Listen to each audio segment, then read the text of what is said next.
Welcome to Hair Hacks TV. The concept behind using derma rolling for hair growth is that the micro-injuries created by the tiny needles stimulate blood circulation to the hair follicles and trigger the body's natural wound healing response.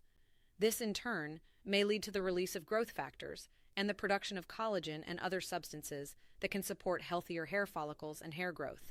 While some users on YouTube have reported positive results, we think it should be used as a tool and not a standalone treatment to get your hair at its best. What this means is, it is better to build a custom hair growth regimen or hair care regimen to get the maximum results. You would be surprised at the effect a carefully thought out hair growth regimen can do to your hair. That said, we have verified that derma rolling can support hair growth. But in our experience, you must target hair growth from various angles, such as hormones, nutrition, circulation, detox, and inflammation.